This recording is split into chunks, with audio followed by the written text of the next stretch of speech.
Alors que je jouais à un jeu pendant le travail, la présidente m'a soudainement licencié, mais elle ne s'attendait pas à ce que la seconde même où elle m'a renvoyé, l'entreprise fasse immédiatement faillite. Tous les serveurs de la société se sont effondrés d'un coup et la personne responsable du développement, c'était moi. À ce moment-là, personne dans l'entreprise n'était capable de réparer le système. Les appels de réclamation des clients n'arrêtaient pas de sonner. Si le problème n'était pas réglé rapidement, le cours des actions allait chuter et l'entreprise risquait même la faillite. La présidente réalisa enfin l'énorme erreur qu'elle avait commise. J'étais non seulement le pilier de l'entreprise, mais aussi le développeur du projet central de communication 6G. Chaque fois que le système principal plantait, il ne me fallait qu'une minute pour tout réparer. Le président du conseil d'administration, pour me garder, m'avait offert un bonus de 10 millions et une voiture de luxe à 5 millions, ainsi qu'une partie des actions de l'entreprise, car ma technologie de communication pouvait rapporter des dizaines de milliards de bénéfices et briser la barrière technologique occidentale.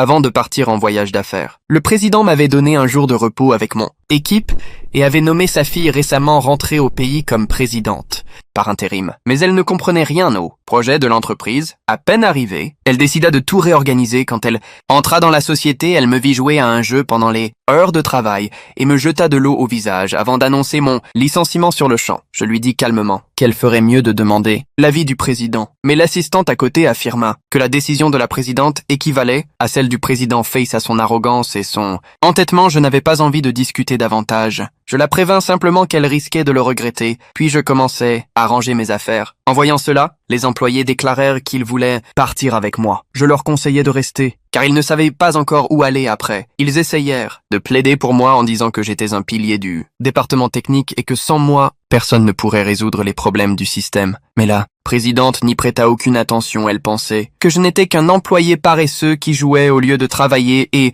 qu'aucune perte ne serait causée par mon départ. Elle cria alors que je devais quitter la société immédiatement. Mais à peine avais-je franchi la porte que le système s'effondra et personne dans l'entreprise ne savait comment le réparer. La présidente se rappela soudain que son père lui avait dit qu'il y avait une personne qu'il ne fallait jamais renvoyer. Elle commença alors à se demander si ce n'était pas moi, le petit responsable qu'elle venait de licencier. Et à ce moment précis, un employé arriva avec une nouvelle encore pire. Le serveur s'était effondré trop vite et les appels de plainte explosaient déjà. Si le problème n'était pas réglé immédiatement, les actions allaient chuter et la faillite deviendrait inévitable, alors que tout le monde était perdu là. La présidente se souvint de son amoureux en ligne, un ingénieur en télécommunications classé numéro 1 mondial. Pour lui, réparer ce genre de bug était un jeu d'enfant. Elle lui envoya alors un message de détresse en expliquant que les serveurs de son entreprise avaient un problème et qu'elle espérait qu'il puisse l'aider. Mais aussitôt, mon téléphone sonna. Elle n'aurait jamais imaginé que son amoureux en ligne depuis